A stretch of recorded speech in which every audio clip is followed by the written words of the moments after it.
question before we start. Have you ever felt rejected by something that didn't actually happen yet? And then used that imagined rejection as proof that you were never qualified to be here in the first place? Yeah, then you're in the right place.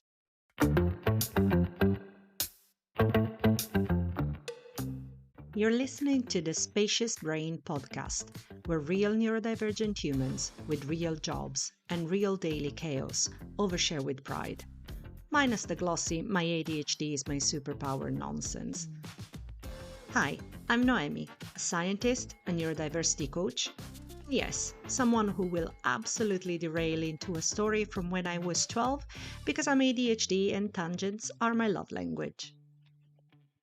If you ever felt alone or felt like the Temu version of neurodivergent because you're not an entrepreneur, not a CEO, and you forget to eat and drink on the same day, you're in the right place. Let's keep this real.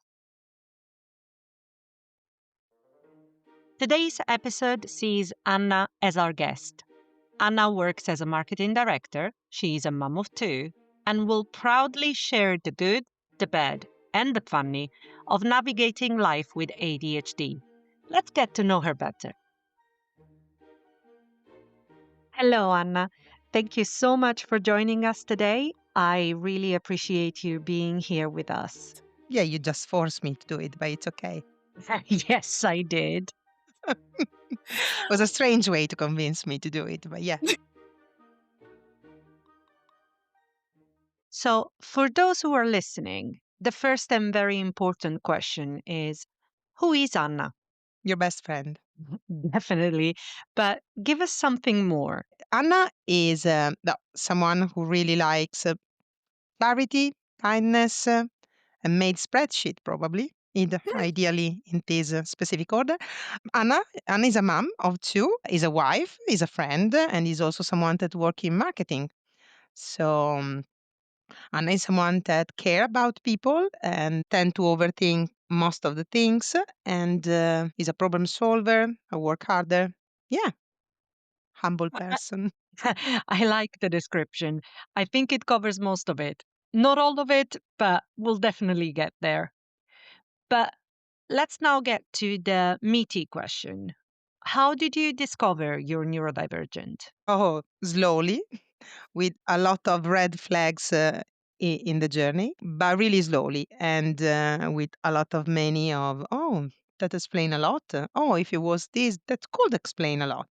And then one day, my therapist just in a really kind way suggests me to take a look at what neurodivergency was. And my idea of neurodivergency and neurodivergent word completely changed. It was a little bit more open. And then slowly I arrived up to the idea of have a diagnosis of myself. But it took more or less 1 year to do all the journey. How was that process for you? How did you feel? Was it easy? Was it difficult? So at the beginning, I thought I didn't have any problem. Oh no, at the beginning was I had a lot of other different problem, not also this one, and then the diagnosis arrived, and I was relieved, emotional, slightly annoyed that it took me so long to discover, but mostly grateful to finally have a framework that made my life make sense. So, what was the diagnosis?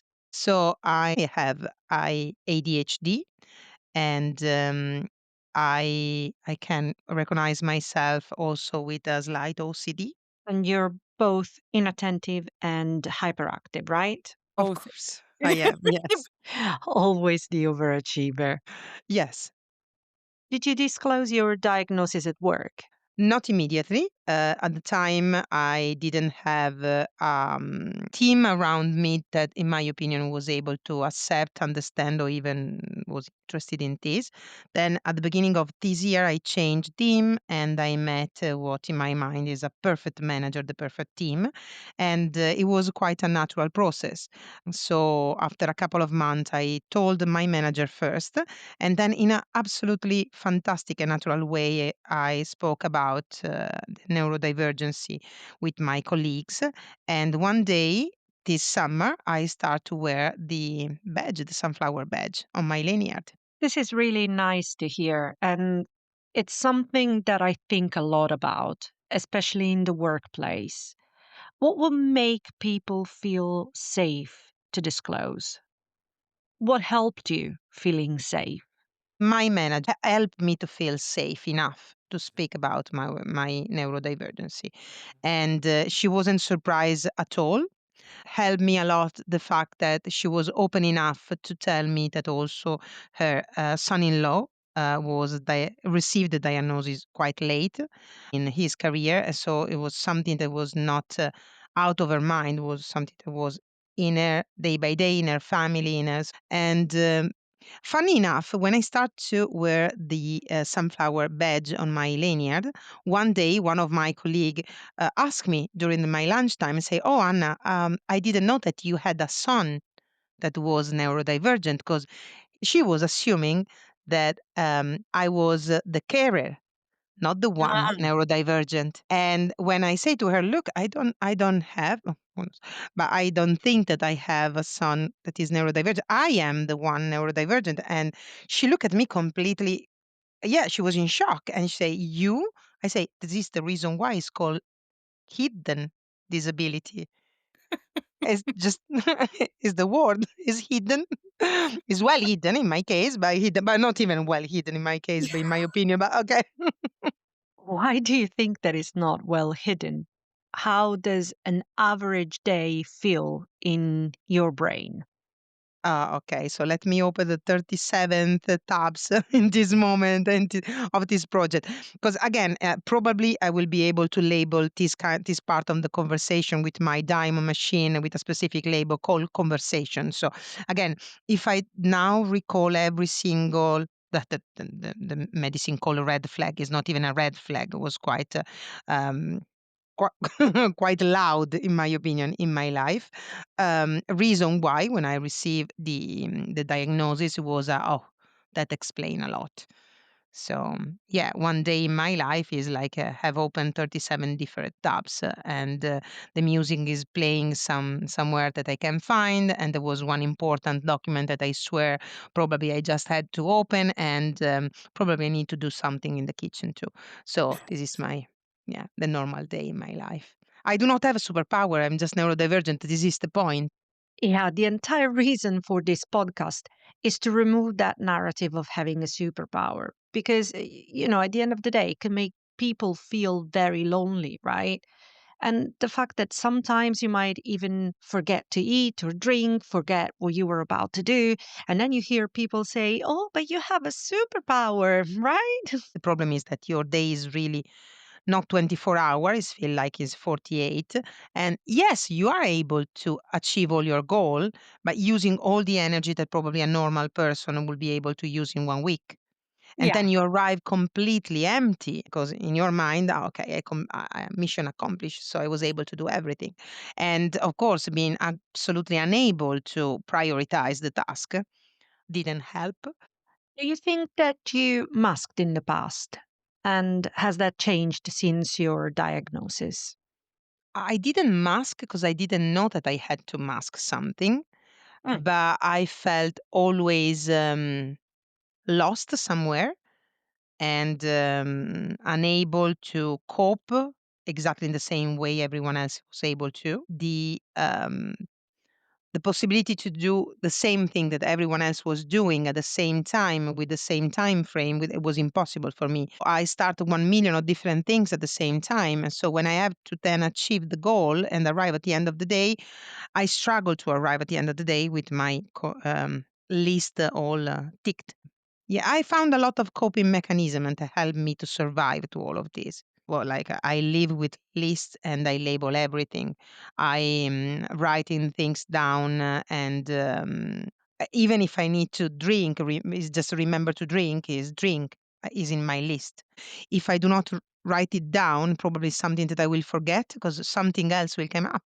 And also because you might not feel it, right? Like, I really struggle to understand when I'm thirsty. It's like there is an enigma happening inside me. So, am I hungry? Am I thirsty? Am I just sad? Well, what's really happening here? Oh, could be also that I recognize that I'm thirsty. I'm going. I'm trying to arrive to my water bottle or to just refill my water bottle, and then something else in between me and my water bottle appear, and I just change focus.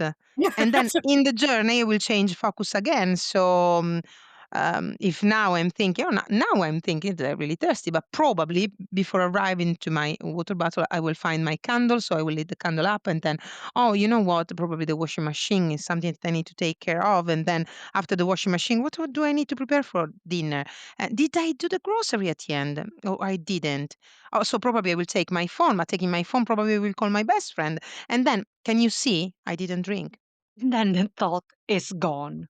As Gone. it's so easy to arrive to this. I so we'll drink at dinner. And this is Which the day. Now that I can recognize this is fantastic because again, it makes a lot of sense. The fun part was that I thought that everyone was thinking exactly in the same way. So everyone had exactly the same way to think. When my husband or some friend of mine was answering me like, what are you thinking now? And nothing. Or okay, what do you have to do? Oh, just nothing. Just sit here. Was like nothing. Just sit. Wow. Just sit. did you think they were lying to you? Yes, of course. For years, I thought we also went to therapy with my husband about this because again, I I thought he was taking joke on me because again, what are you doing? Just sitting here. Sitting on the sofa. You're just sitting on the sofa.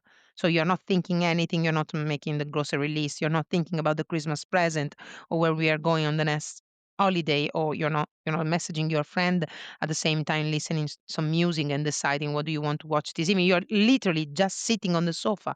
Are you joking? So is something really it was really strange because I thought, okay, you are doing this on purpose to drive me crazy. Because again, how can you do only just how can you not do anything more than sitting and breathing? And I remember that like if we were not even arguing, but just chatting with each other, and just in the middle, I was asking him like, "What are you thinking now?" Nothing. Emptiness. Just white paper, and it was really strange because I thought it was impossible. When there is silence, for me, there is a sort of amazing orchestra in my mind. And I guess we arrive at the very emotional part, so brace yourself. You were laid off a few years ago. Do you think this event landed differently in your life because you're neurodivergent? And if so, why? There is a different way to communicate, have to be a different way to communicate exactly the same news to someone. A neurotypical probably is not taking on his shoulder all the weight and all the problem of the world. A neurodivergent is. Well, not every neurodivergent, but I am Well, because I used to work in finance, so was an absolutely normal news thinking about it. It's a company, it's an up and down, so it's not a family or friends. So it's normal to receive a news like that. But if they had communicated to me exactly the same news in a completely different way, probably I will not do 9 months of therapy in order to just process the news. When I'm saying in a different way, there is this the imposter syndrome, and it's something quite common if you are neurodivergent. If something like this happened to you and is not communicated properly, this imposter syndrome became a reality in your mind. So everything that you used to think about yourself, because again, your your bread and butter is the imposter syndrome. Your everyday word is with the imposter syndrome, where you have to demonstrate to yourself that you are good enough to be there. They are just making this real, and it became, oh come on, did you see? So you didn't deserve to be there, and this make just worse the things. and how was the job search after that? Overthought with a lot of perfectionism and with a lot of list. It was not just a random job search. It was just from A to Z. Obsessive? Yeah, obsessive. Yeah, maybe we can use obsessive. Yes, but we can use this. Yeah, but no, I was just to highlight how. you cannot escape from some mechanism that you have in your mind. So you Mm. decide to send all your resume to all the banks in UK. So you do not go with the most important and the one that you know and the one where the person that it could be a really logical way to do. But you start in alphabetical order. And if the first one is the bank of the Azerbaijan, you need to find the contact because is in A, it start with A, and is have to be alphabetical order, and you do not escape from this. So what it became obsessive for me was this kind of perfectionism. When I decided I have to send 200 resume per day, if I arrive to 199, I can go to sleep. I need to send the 200 Two, one, two on. not because I need to, because I have to. Yeah. It was the only way for me to sleep. So again, well, my coping mechanism just took the majority part of my day, and together with my internal dialogue, so it was a nightmare. Because again, I was alone, but with a lot of person that used to tell me exactly what to do, how to do it, and I wasn't able to cope because again, I was fresh of diagnosis, so I was at the beginning of a therapy that can explain me how to do, in which way it was the most safe and healthy way for me to do things. So was really difficult for this reason. You say that your workplace now feels safe, but you've also experienced quite the opposite. So, what do you think should change in the work environment to allow neurodivergent people to feel safe?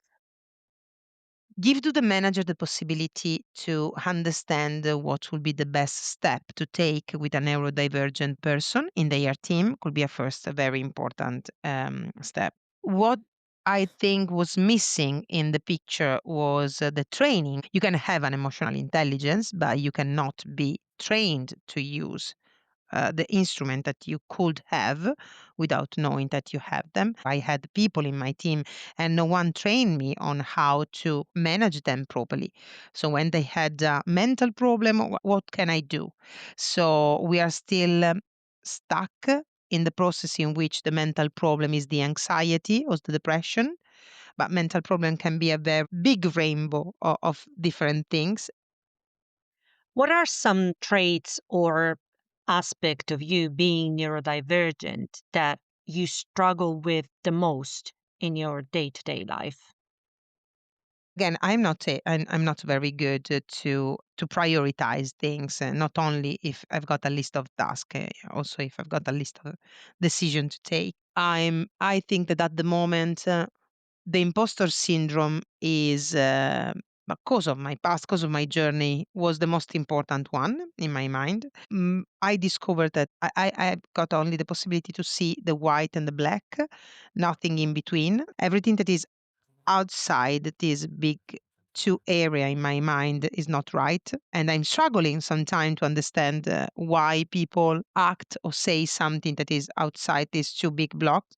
And sometimes I would like to be understood a little bit more. But I'm learning that it took a lot of emotional intelligence to from the other people if they want to have a relationship with a neurodivergent person. I think that sometimes is really difficult to enter in our mind and to try to understand why we react in a way or in another, even if for us, if for me, is quite clear and logical. What are those traits that make you laugh about yourself? Oh, the list. I'm overthinking about more or less everything, more or less. I'm making list for more or less every single thing, from food to things to do to I've got books and books of lists that I made for myself. And this make me laugh because again, sometimes I'm just repeating the list but in a new page, so it's cleaner. I've got everything under control. I finished the Christmas present in February, so I literally have everything under control. And but now I know why, because my mind is so full of open task that the only way to control the only way to have some peace, so peace of mind, is to control the things. So I became very good to control things. I know you're trying to avoid it, but I think there is another big trait that makes you laugh about yourself. And it's the fact that you sometimes don't have a filter that stops you from what you're thinking to come out of your mouth. Um, do you want to elaborate on this a bit more? So about the filter, yeah, it happened to me sometimes that I was just hearing the voice, the little tiny voice in my head that say, "Don't say it," but and then it was too late. Like for example, I remember when my son was at the nursery, and I was the first year quite here in UK, and I didn't know a lot of it. I didn't know a lot of words in English, and I didn't know the meaning of all these words in English. So I remember this mom that at the nursery, the second day or the third day, she was just arrived to me and she say, "Oh, but I was so fast, I didn't catch everything." And instead of just saying to myself, the voice in your head say, "Look, ask again kindly. What is she saying?" I was just saying, "What?" And she was asking me who was the key person of my son. Easy question. If you're a mom at the nursery, the key person is just the teacher that is in charge of taking care of your kid. But you didn't know. I didn't know because again, I was just here in UK. I just arrived, and who knows what did it mean? And I thought I thought that she was asking me the keyword to just take my child in the afternoon. And then again, internal dialogue. Why is she asking you about the keyword? She was to kidnap your son the second day of school. And she's asking you the keyword. Why she's asking you everything is in your mind in these 3 seconds in which you are just kindly smiling at her when you're thinking, why she would kidnap your son? She's asking you the password to kidnap your son is really strange. And you were so I just say mafia. And and she was just, ah, mafia. I don't recall anyone called mafia because again, she was asking me about the key person. So and and then I say to her again, the voice in my mind, tell her that you're Italian and we take care of each other. Because again, she was Portuguese. Probably she didn't know that I didn't even know what mafia was. Because again, and then she say, Anna, I do not recall anyone with this name. And I say to her something like, yeah, because we do not tell you the name. We just say mafia. Because I was thinking about the keyword, the password to just kidnap my son. So I was, and again, filter. You just stop and say, sorry, what key person exactly means? That was the first question. And one of my voice in my mind was asking me to ask her. But and then I had all the other voices that say, just tell her something. Tell her something. And so, yeah. So, and then I smile at her and say, okay, now I have to go by. And and then I left her thinking that the key person of my son was the mafia. So the day later, so she met me again and she said, Anna, I'm quite confused. Sorry if I'm asking. And again, voice in my head, why she's asking me again? She really want to kidnap my son. Anyway, so it's just an example of filter. You need to stop yourself and try to listen of the one of the voice that you have and say, okay, don't say it. Probably is not the most appropriate things that you have to say. So yeah, this is just one of the normal example that I can have. This is another question that I want to make like the signature of this podcast. And it's how do you feel about chit chats? So let me speak about my last chit chat that I had this weekend at the A&E UCLH. So the chit chat, yes, I'm very good at chit chat, as every single neurodivergent. So I had this chit chat with a kind gentleman that was at the A&E with me, together with two other kind gentlemen that were the two policemen with guns, real guns, because again, real one. And it was closed in a glass room before that I didn't know that existed, this kind of glass room where someone that is probably dangerous for other people. Um, need to stay inside and lock inside with these two kind gentlemen with the gun close to the door. So, but when they release, not really release, but he need to do some test, and so they ask him if he want to sit, and he decide to sit close to me. They ask to me if there was any problem. Can you imagine a problem? I've got a list of problem. Where do we want to start? And then we were sit down in silence. I'm not able to manage the silent moment very well, so I turn around, I look at him, and I say, "How are you feeling, darling?" Why are you asking to someone? And he start to look at me and say, "Oh."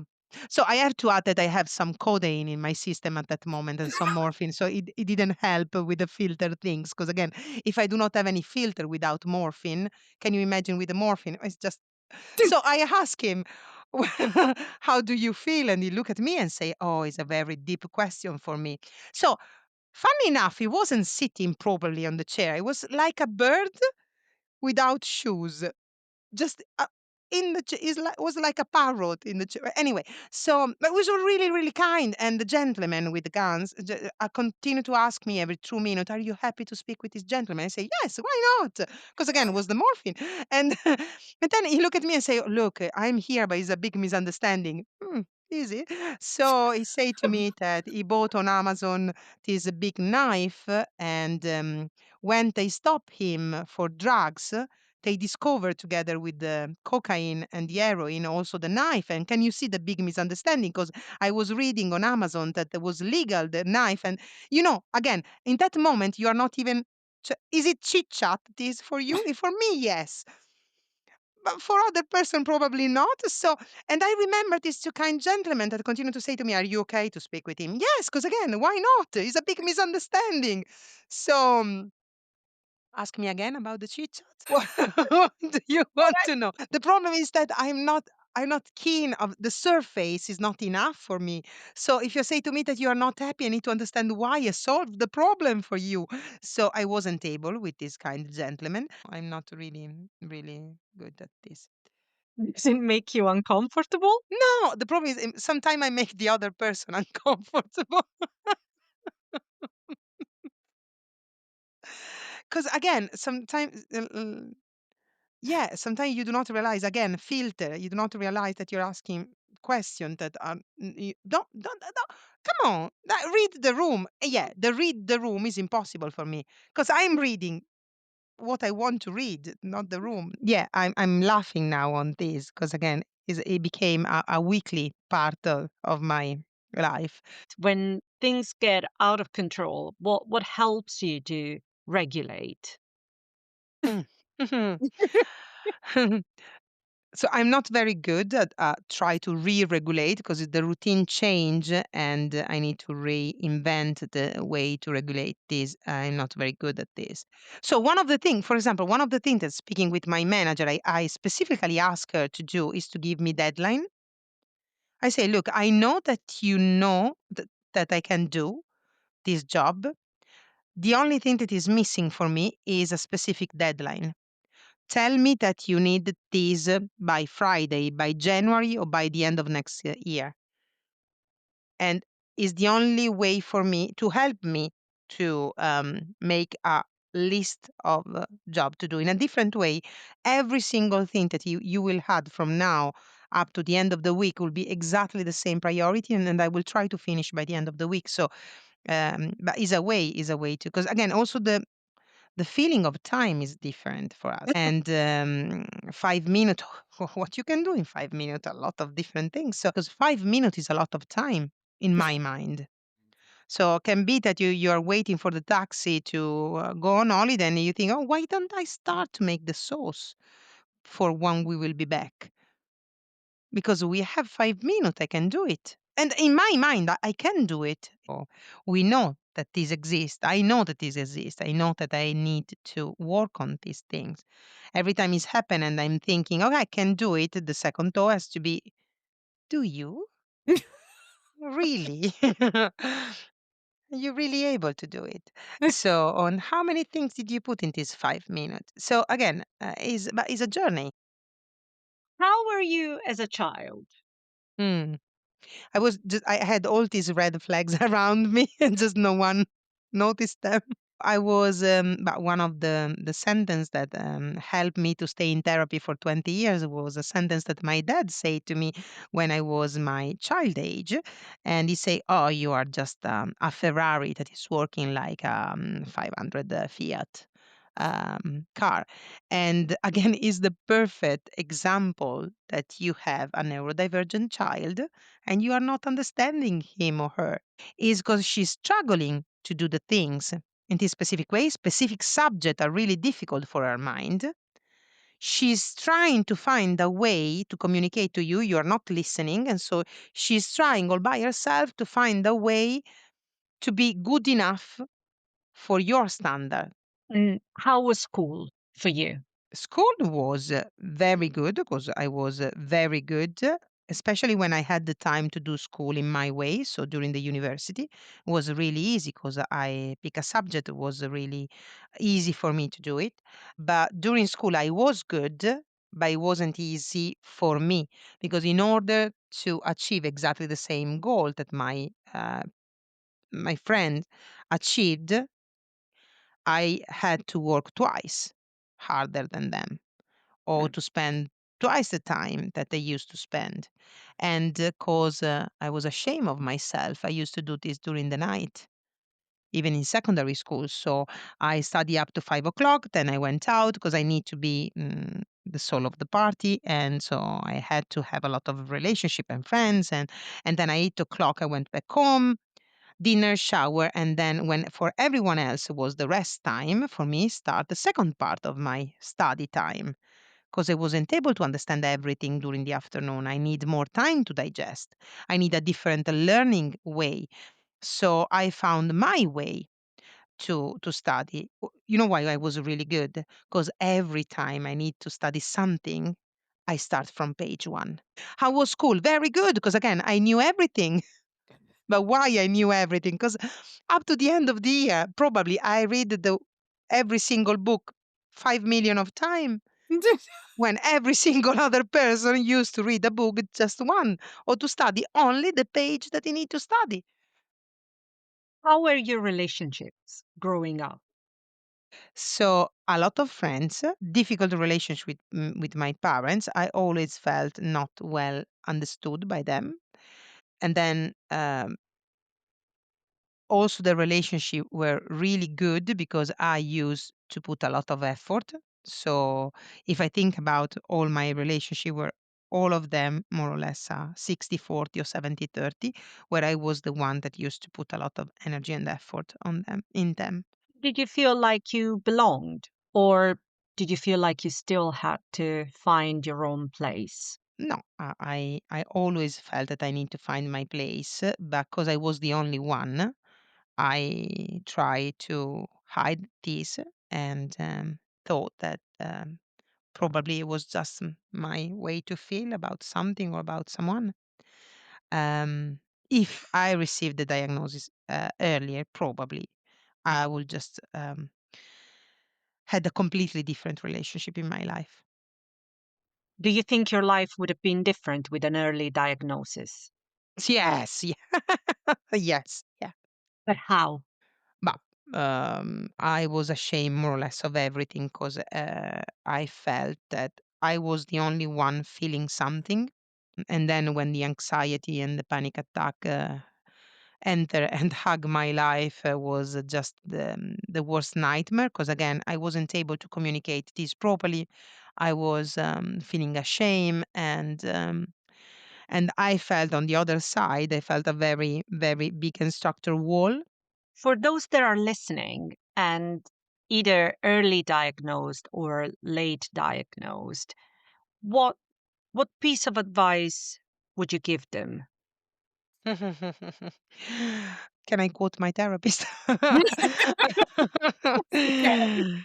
Yes, I will do, I think, because she's a really good one, by the way. No, I will say that it will be okay. It will be okay. You don't have to be so hard with yourself, and you can take probably fewer burnout detour on the journey. And you need to understand yourself, and you need to be. I'm quoting now. more compassionate with yourself. And what would you say to Anna?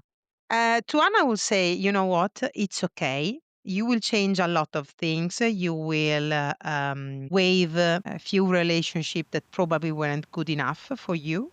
And for the first time in your life, probably you will be the one in charge of wave to this relationship and let them go. Without anger, without fear, without anything. Just let them go. If they are not good for you, let them go, because it's okay. Nothing will happen. It's okay. To Anna, will say that you will not change anything, but you will understand why you are doing something, and in that specific way. So everything will be a little bit more clear.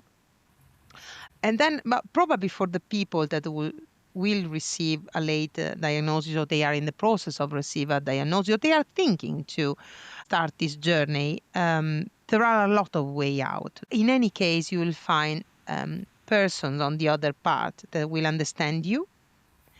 Funny enough, in your journey, probably sooner or later, someone else that speak like you, think like you, will appear on your journey and your life, and this will make a lot of more clear and easy, because you will find, finally you will find a way, just speak in your way, or do not finish the sentence, or start 3 million of different sentences, or open 45 different spreadsheet, and it will be okay, because again, on the other side you will find exactly the same way, and you will feel for the first time in your life probably properly understood.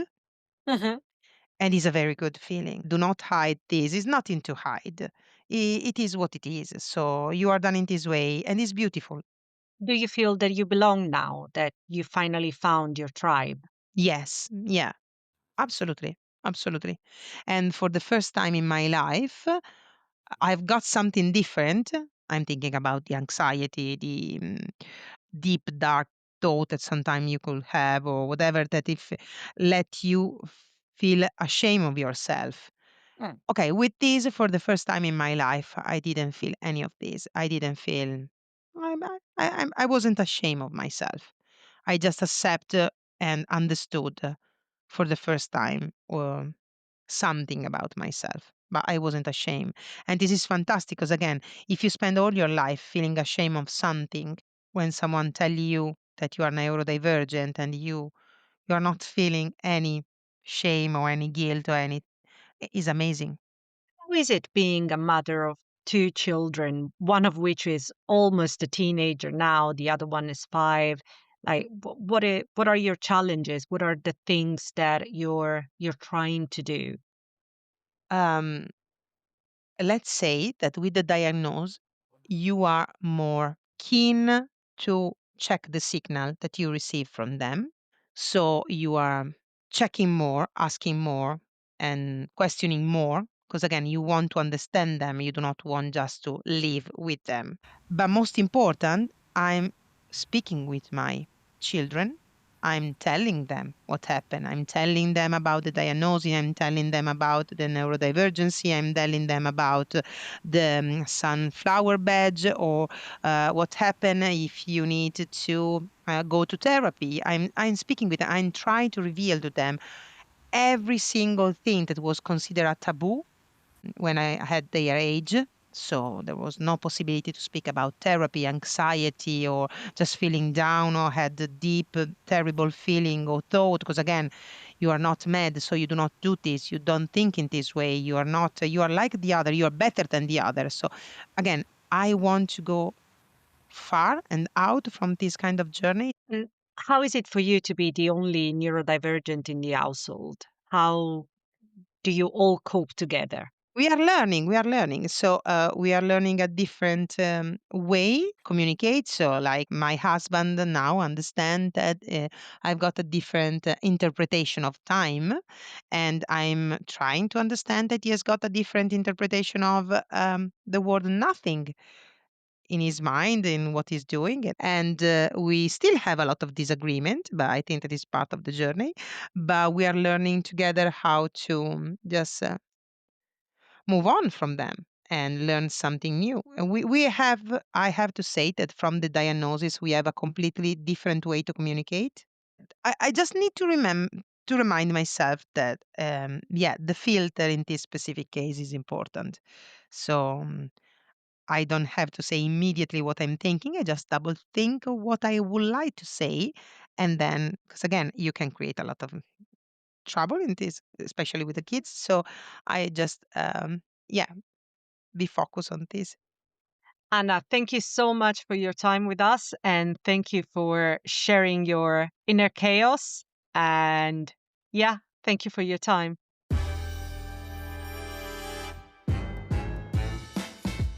The Spacious Brain podcast will come back soon with a new episode and new stories to share. So stay tuned and follow me now, before you forget.